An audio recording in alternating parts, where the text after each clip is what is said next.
Welcome back. I'm playing Ash of Gods Redemption, and we are with our boy Hopper. He's becoming a real stud, and we're making our way down here. He's crossing um, the waste here and having some hallucinations, and just leveling up, killing a bunch of hallucinations. The reaping is getting stronger and stronger.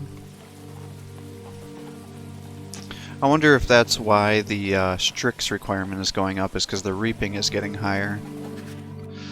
The Ashen Wasteland seems hostile from the very beginning, but after a while it makes its presence known in a very peculiar way. Your headache is replaced by muscle cramps, sweat, and the odd feeling of power straightening your shoulders. You had the same feeling when you visited this place many years ago. The wasteland wasn't a wasteland back then, and you had two companions named Brask and Orkin. They used to call themselves Churlin and Zong. Somehow you avoided their fate. One became bound to the Veil of Mercy, the other became bound by his body. Now you are also bound by your body because of a curse. Pay attention to your condition, dwell upon your memory, use your strength to drive away the memories.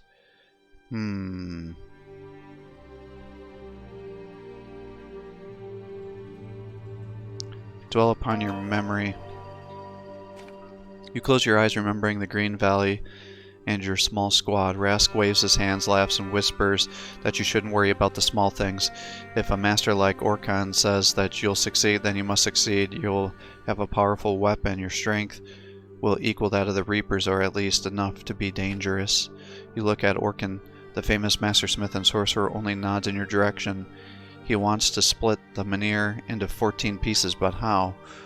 Why does he have a wicker baskets that live with live prey? Orphan brats caught in the marketplaces? You want to think about it. You don't want to think about it. You step back and avert your gaze, wishing not to see. But first you ask what happens if someone like you is stabbed with such a knife. Orkin thinks for a moment and says that the divine circle closes a little with every strike. Things given will return and power will rise, but the spirit will dissolve. Moving mountains will be possible. You nod at Orkin's words, not knowing that 12 such strikes at the Battle of Drowsy Deep won't just move mountains, but will nearly break apart the body of Terminum. Then you travel nearly a league away, ears covered against the children's screams. After you will be covered in ash, and the skin will peel from your back, and Rask, almost charred, will emerge from the gray veil carrying a sack on his back. He will give you a knife overflowing with power and say, Orkin has been discarded. I will give the knives to our folk. Maybe I'll find him. Here is yours, but I won't touch it. I'm already cursed. Interesting.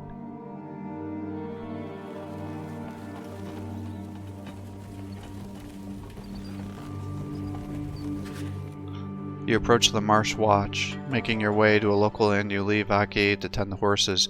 You should eat, but you're not hungry. You just pay the innkeeper for a small room and go straight there. You crave some respite and time to think about the journey ahead.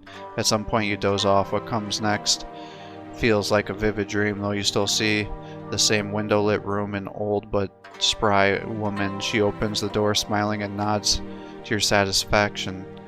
She looks like a crone, but moves like a woman in her prime. Sitting beside you, she takes the book from your bag and flips through it. You try to speak, but words can't escape. You close your eyes, trying to remember where you've seen her before. Darkness slowly consumes everything. Someone grabs your shoulders and awakening you. You open your eyes and see your old friend. Glad to see you, Blancy says, winking. Surprised, though. Was wondering who's been casting somnolent spells over the inn's roof. You have insomnia or something?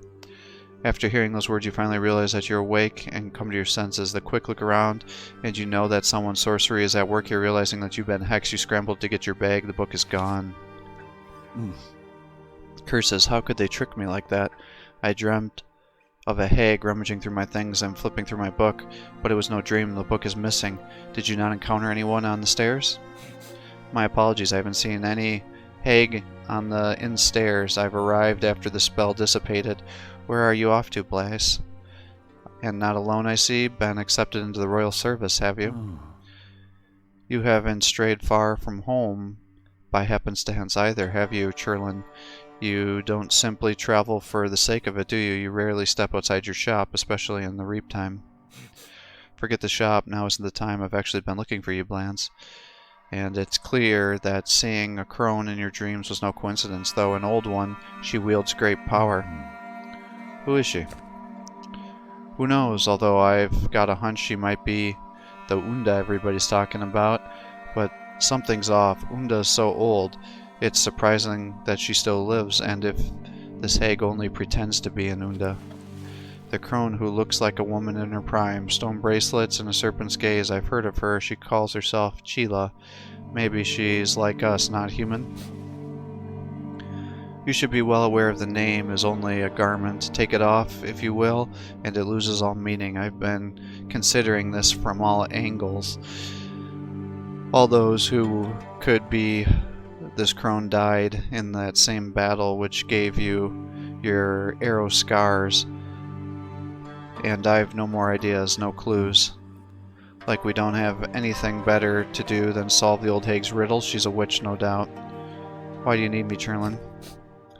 You should already know this. Some witch told me I couldn't find you in these lands, and that you too search for me should that fail, catastrophe may follow. Cut the mind games, Churlin. My head aches even without adding your riddles.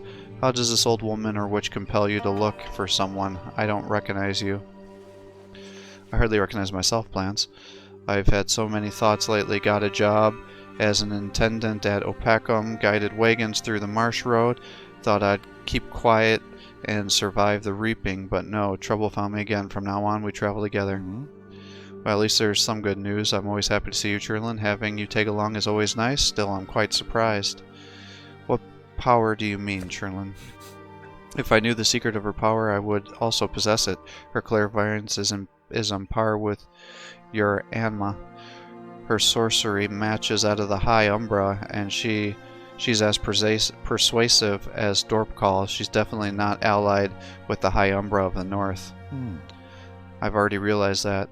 A new player has joined the game. Karanzan is seriously concerned about that. Seems she's the one who managed to hold back the reaping. I don't care about that Karanzan scoundrel, and who knows if the reaping is truly receding. What if she's not saving us, but seasoning us for the frying pan? There's something special about her, as if she holds some hidden threads, or if some underlying scheme. Blance, I don't like it. Calm down, Churlin. Why should we be scared of the reaping, especially when we're together? Enough conjecture, we've got bigger problems.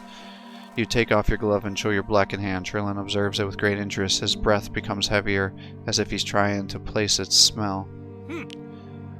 What a convoluted course.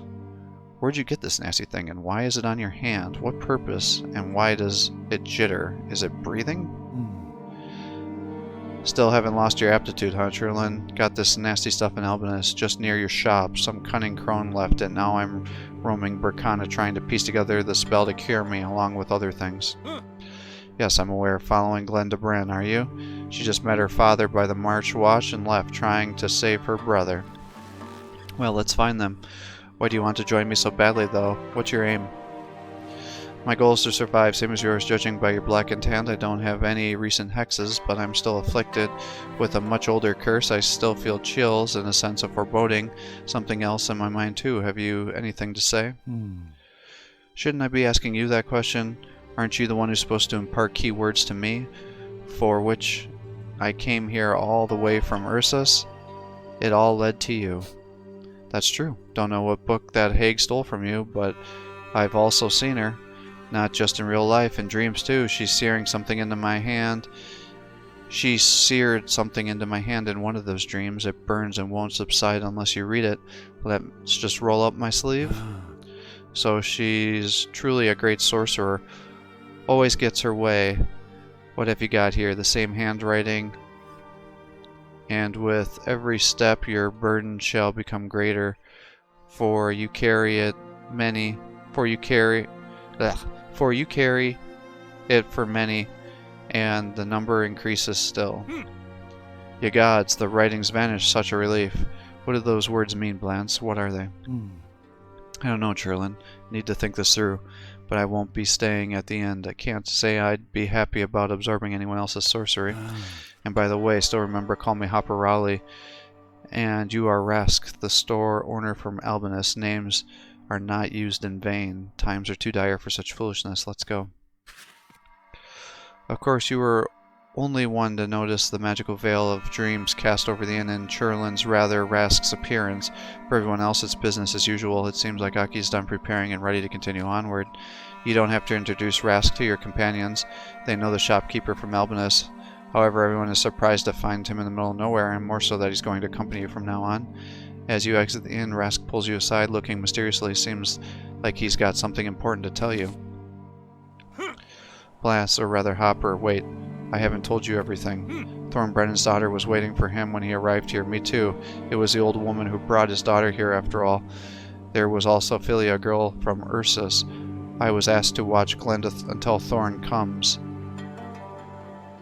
I know her from my time in Albinus, headstrong girl, that one. So Philia headed to Opacum and the old woman decided to cross the marshes.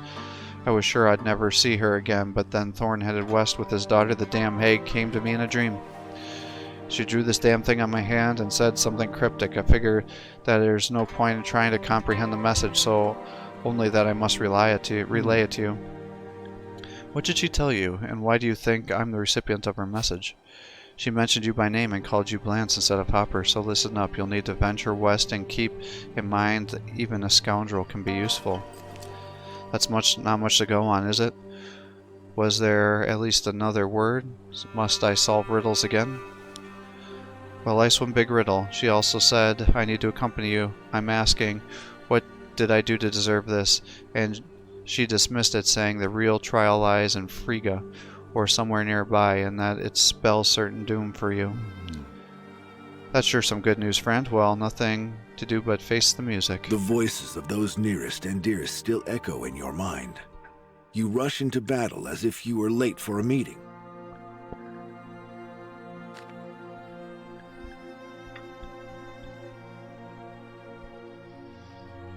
Alright, how bad was this situation? Because people were dying, right? Yeah. People are fucked up.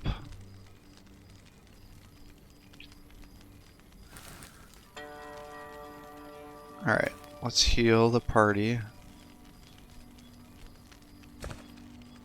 Actually, I gotta look and see. 20 and 50. Fortress of Frigga. Can't even tell where that is. Well, I'm so injured, I can't even, like, survive.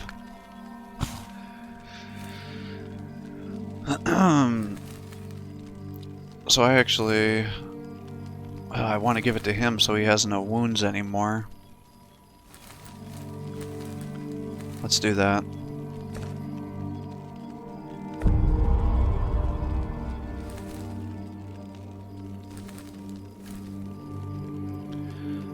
I would like to do it again, but it's too dangerous. Oops.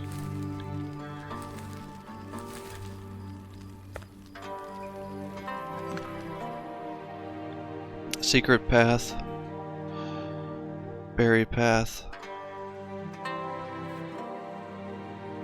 Highborg. Warden's mansion.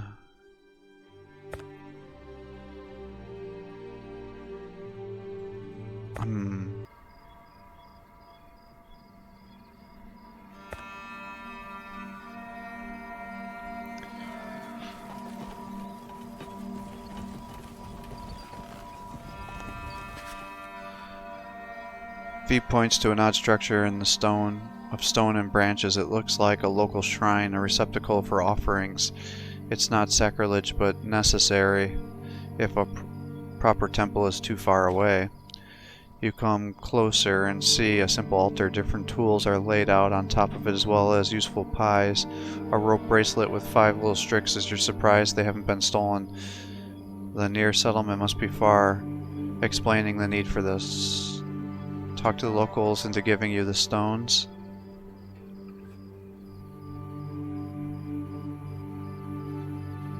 Search the shrine. And here's... Search the shrine. Searching the shrine reveals nothing. Meanwhile, the group of locals appear on the road. They're clearly not pleased to see you near the altar, but they don't dare attack yet.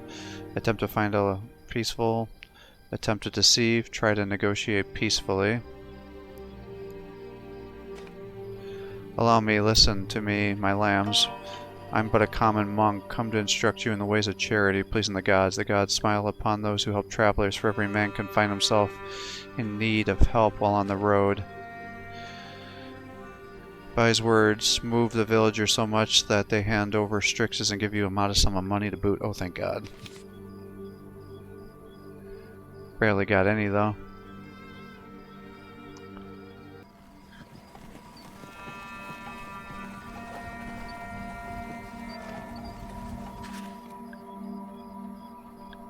Your company rides past the roadside shrine. V pulls the reins, filled with reverence, a sight for sore eyes. Look at the offerings. The locals still remember the gods. We should follow their example. When was the last time we gave thanks to the god? We should pray for them to be kind. Agree with Faye. Put Faye in his place. Ride forth. Agree with Vi. Vi grins broadly as he slides off his horse. Before long, he is arranging your companions into a circle, and they mumble a hymn. You can only hope it'll be over soon.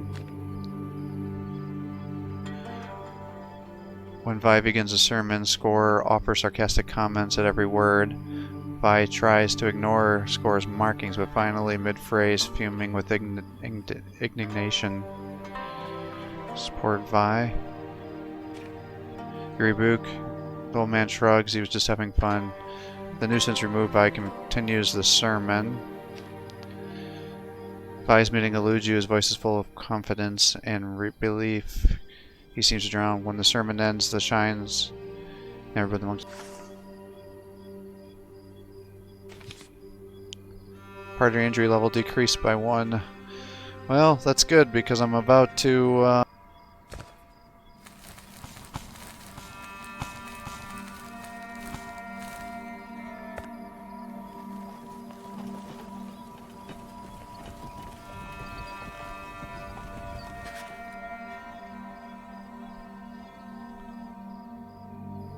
Travel down the road, everything seems quiet. Suddenly, one of the pack horses shies from something, breaks the reins, and bolts away. This spooks all the other horses, and they buck in the rear. It takes a lot of effort to calm down your nervous mounts, but the runaway horse is gone with all of its luggage. Look in the nearest bush. You are lucky you find some bags on the side of the road. The horse must have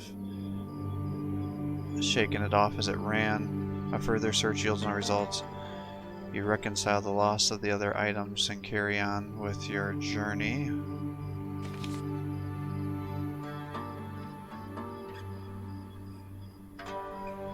Fragments. Oh, I guess we're gonna do it.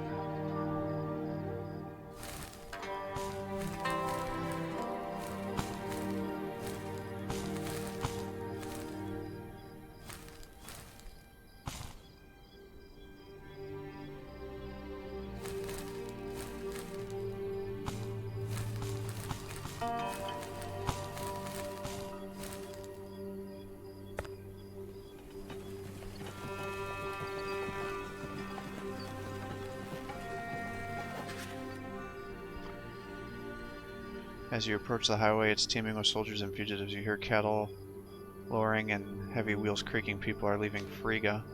Sergeant hails you. Where are you headed? Haven't you heard we're abandoning Friga? Name's Seagleaf. I'm sure everything goes smoothly on this road, so let me have a look at your papers just in case. You show him the papers drawn up by Rosk. What's happening over here? We're coming from Marsh Watch, so we're behind on fresh news. Sheriff Seagleaf returns your papers and spits. The intendant shouldn't have sent you west.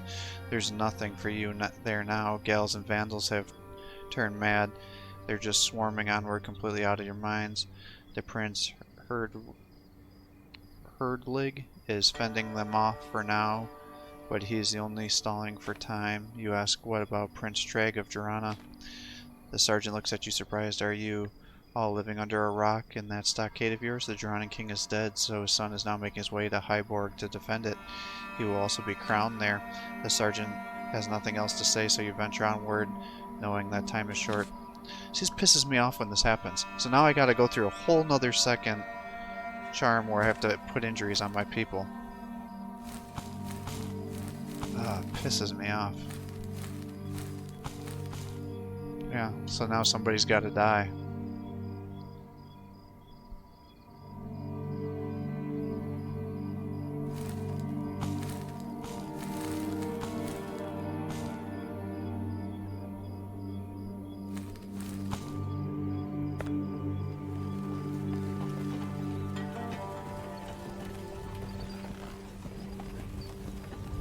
Score is dead. Remember Score catching up with you. I underestimated you, Thornbrennan, he whispered from his mount. Not everyone has something like this on their conscience. Helm was right about you. The former monk falls from his horse. The plagues. News clearly visible around his neck. It's hard to believe that this curmudgeon did not curse you with his final words, for it was your decision that brought him to his death's threshold. Vi shakes his head mournfully. I was certain that the gods in their mercy would not abandon him. He was not a bad man, better than many despite rejecting the temple's grace. You decided not to tell Vi that it was no mistake of the gods, but rather your own decision to leave Score Strixless. A surprisingly difficult choice. Who would have thought that you would grow fond of this old grouch? Conflicting emotions animate your companion's faces. Had someone warmed up to Score during the brief travels? You admit the former monk had an aversion to lying, a rare quality in the temple servants. Perhaps that's why he left. You look at Score's lifeless body, you pause, remembering all the good he did and none of the bad. May you rest in peace, Score. Help us get through the wasteland. We didn't have enough Strixes. I'm sorry, truly sorry. Vi mutters a prayer and faces you when it's over. Score did not care much for the gods, but I trust in their mercy. I ask that they grant him an easy afterlife. Score would complain, I know, but there is no harm in a short prayer. I shan't hold you up. We can set out now.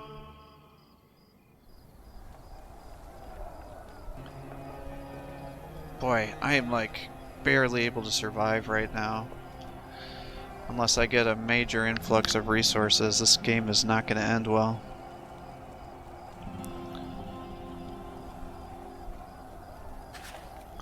You approach the white bastions of Fraga to find the mountain gate unguarded. At the distance you hear men yelling and the clank of weapons. It seems as if the enemy is trying to storm the main gate. Glenda turns around. I don't understand. There's a siege going on, but there's not a single guard at the gate. What are they thinking? You shake your head while Frigga holds the road. The only way here is through the main gate. Still, there shouldn't be someone stationed here. Perhaps all hands on deck. Whatever the reason, no one stops you and you lead your party through the gate. This is where your son thought, so it's best place to look for him. Going to Prince Heiderling first makes the most sense. Fisk leads you through the fortress with confidence. Perhaps you should ask him if he's been here before. Taking in the sights, Fisk, have you been to Fraga before? By the gods, I've already told you and Krieger about my soldiering years back when we visited Applesauce Tavern. Weren't you listening? Guess we drank so much with our ears withered. I remember your claims of you being Fraga's best swordsman and a hero. Tell me, if you've truly been here before, have you heard of the White Tower?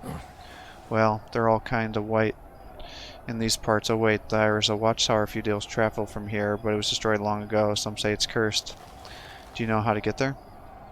Of course, we went through there with my patrol. Mind you, I wasn't sober the whole way, but I can point it out on a map.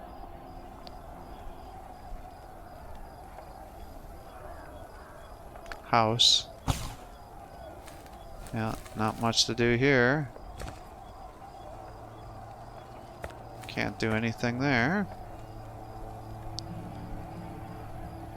Leave Fraga and head towards the White Tower. Western Gate. The Prince would be commanding his men at the Western Gate.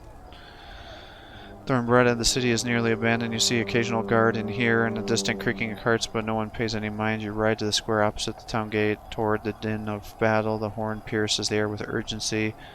Eyes wide, Glenda looks beyond the gate to the blood-stained mountain path that leads towards the forest. Dad, that horn signaled a retreat, right? Why is that squad not withdrawing? The enemy is pressing the attack. You face the gate. A Burkanan squad is pushed back. The assault is now trapped. Another band of Gels joins the fray. You can spill blood, but you might end up being your own. Should you risk helping the Burkanans or just keep searching for the prince? With Fraga's defenders can make make do on their own. Join.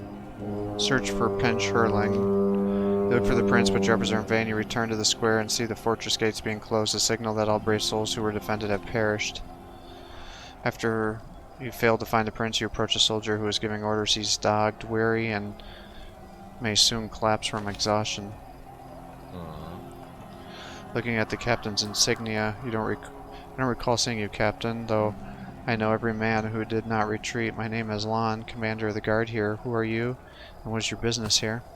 Master Sergeant of the Asanian King's army, personal shield bearer to the king, guard commander in Fraga, Prince Herdlig's trusted companion and mentor to the Isonian patrols, expert in fencing and combat on horseback, awarded with an engraved gem-encrusted dagger for his impeccable long-term service, veteran in military commands, master of ceremonies, promoted to esquire. The Royal Secret Service of Hassan investigated accusations of his special relationship with His Highness Prince Hurling and found that his companion in arms considered him an arrogant bastard, but one who's never betrayed anyone's trust. An eyewitness testimony confirming his liaison with Prince Hurling is a classified secret. I am Captain Thorn Brennan of Adala. Where can I find Prince Hurling? Wincing even harder, the Prince Hurling is no more, slain right under the walls. The beasts attacked again as he rode out through the gate. Where did the Gauls come from? They blindsided us. Wait a moment, you're from Odala? Weren't you supposed to hold Opeckham the same way Jeranin holds Hyborg and Isana holds Fraga? What brings you here? Delivering a message? I'm looking for my son, Mac Brennan. He came with reinforcements for the Prince Army. Rumor has it he's been taken prisoner in the White Tower. Do you know of such a place? Brennan, you say. That's why your name sounded familiar. We had Mac Brennan here. Good lad. Don't know where he is, though. If I were you, I'd head straight for those tents. Ask for Drocket. He's looking for Mac, too. Hey. What about the White Tower? Shrugging, this is Fraga. All towers here were once white. Take your pick. Now, if you'll excuse me, I've had other business to attend to. We're preparing to treat. The prince is the one holding everything together.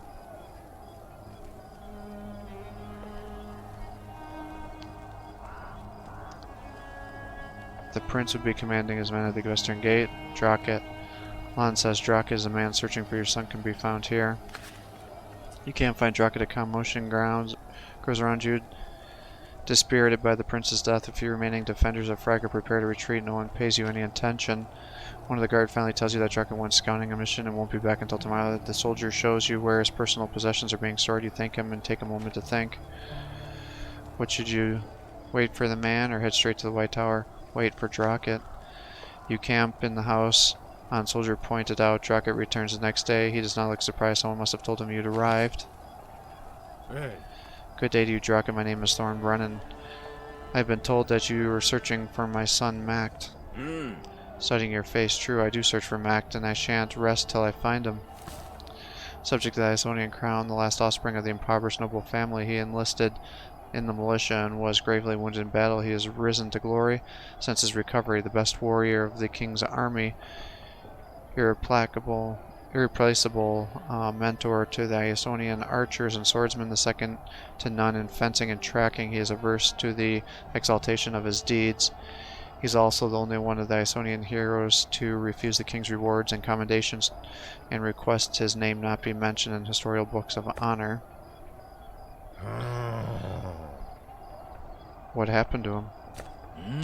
He was ambushed. The place is crawling with thugs. It's as if someone gathered them up from across Terminum, purposely drove them mad, and herded them to Fraga. In fact, Max had a run in especially bad luck. Some unusual bandits have taken him prisoner. Harsh, the cannibal's right. No need to mince words. I've seen much in my lifetime. Is there any hope that Max still lives? I'd abandon my search otherwise. These beasts only leave their lair for food. They've not come out yet, so there's still hope that he's alive. Do you know where he is? If I knew where your son was, no doubt I'd be standing in front of you without him.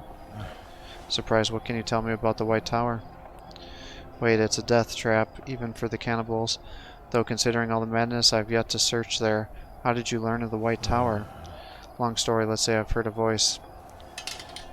This may surprise you, but I understand.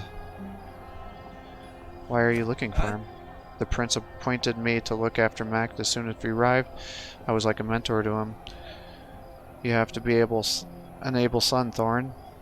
You have an able son, Thorn, quick learner, but hot-headed. He acted rashly while in my charge. Please forgive me. Nothing to forgive. I remember myself at his age too. I too would sneak away looking for adventure. He will yet live with his and have his adventures, I know it. He has captured these beasts under my stewardship. Even if you forgive me, I cannot forgive myself. Let's go search for him. No time to lose. Every hour counts.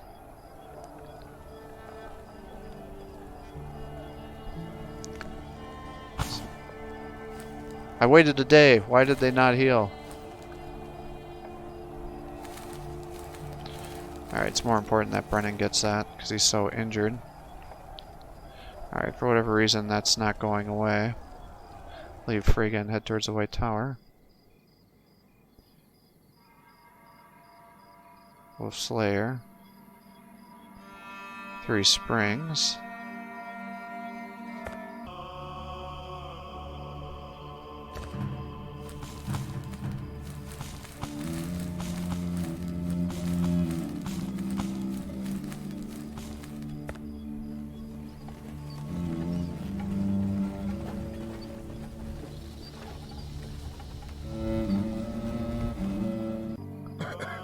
Fisk is dead.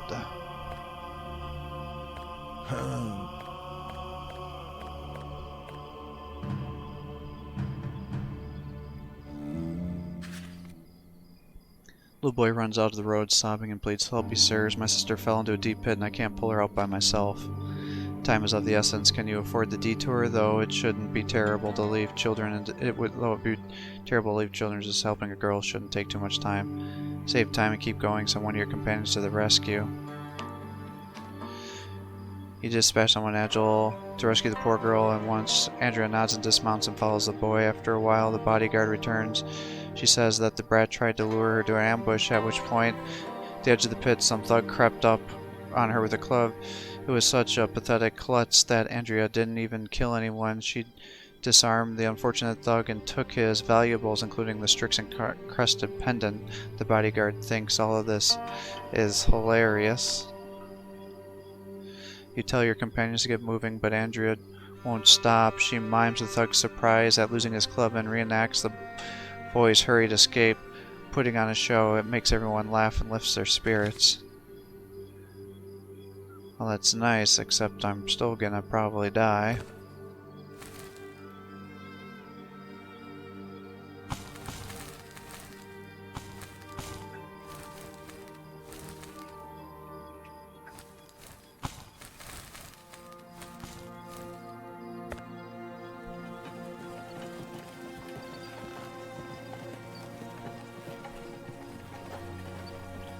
Sop is dead. When the reaping took Sop, he was chewing something unusual, so he started choking and fell from his horse. He was chewing something as usual. When he started choking, he fell from his horse. It looked like a piece of food had gone the wrong way. However, when you rushed to his aid, he was already dead with the plague's noose already encircling his neck. He always thought that no disease could knock a sturdy man like him. Sop himself thought the same. When he left Strixless, he just smiled awkwardly, scratching the back of his neck, and now he's no more, despite everything the reaping took him. Your companions avert their eyes, knowing that the reaping would cut down someone when no Strixes were left. The large lad had a kind heart and was liked by everyone, and it was your decision that brought death upon him. Your position is unenviable. Flint, slightly flushed, speaks quietly, and I thought of him as an open and educated lout. Now I think that even with all my knowledge, I'm not a tenth of a good person as he is. You spare your companions a long speech. Sop was never one for that kind of thing either. Rest in peace, Sop. Forgive me if you can. You are a good man. It's hard to say goodbye to you.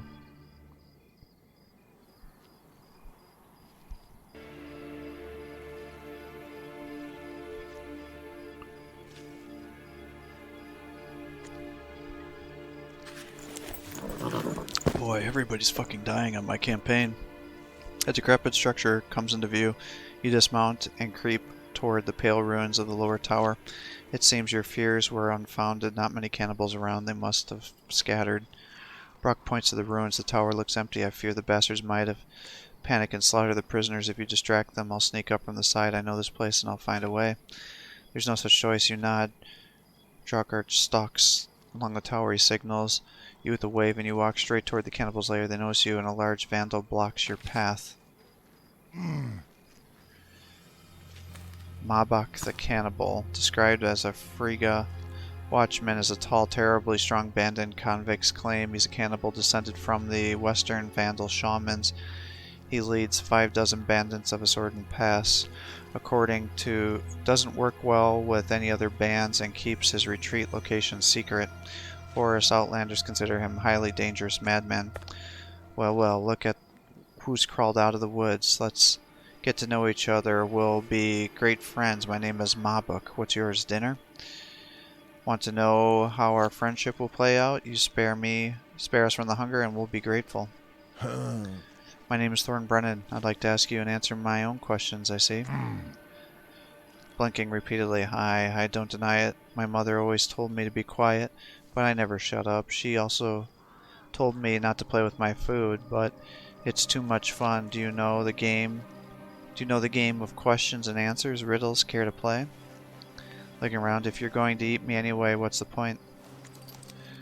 Because, dinner, if you win, I'll share my biggest secret with you. If you don't want to know what's most precious to me. Well then, tell me your riddle. What everyone knows but few accept. What everyone fears but also scares with. What's the difference for each but similar for all? What everyone hides but no one can tame. Truth. You guessed right, cunning dinner. As promised, I'll tell you where I keep my loot. Not that it'll help you much. In these very ruins underneath the 20th tile on the 4th row, marked with the ruin B. Listen, wait, what's going on? Using the band's confusion to his advantage, Drucket creeps towards the tower. 2 cannibals rush to intercept him, but are quickly dispatched by his sweeping sword. With a grunt, Marbuk sends some men to intercept Druk, but the rest attack you. Marbuk retreats to the forest, but it does not matter. Your goal to reach the tower and hopefully your son. The cannibals drive Druk toward the tower and soon disappears within the ruins. You hope you'll survive until you've dealt with the remaining man-eaters. So I've tried this battle probably no less than 10 times, and with how injured my guys are, I can't win it. So this campaign's effectively at an end.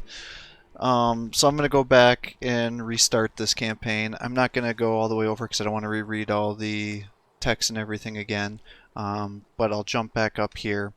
I think there were some decisions early on that I fucked up. I didn't understand how the gems and everything worked and how the issues are going to be with money. So, and that I have to actually fight these guys. I was trying to get out of fight so I could just keep going on with the campaign so I could hear the story. But you actually have to get the kills to get the gold and to get the Strixes. So by all those battles I skipped, I ended up fucking myself. So I'm going to call quits here for the day. I'm sorry to let everybody down, but I'm going to have to fucking restart this campaign. Can't fucking believe it. So disappointed in myself that I let things get out of control. So we'll see what happens on the next mission and next episode here. Hopefully it'll look a lot better than what I currently have. Thanks for watching. I hope you're enjoying these videos. If you are, please give my channel a like and subscribe to encourage me to post more content for you. Have a great day.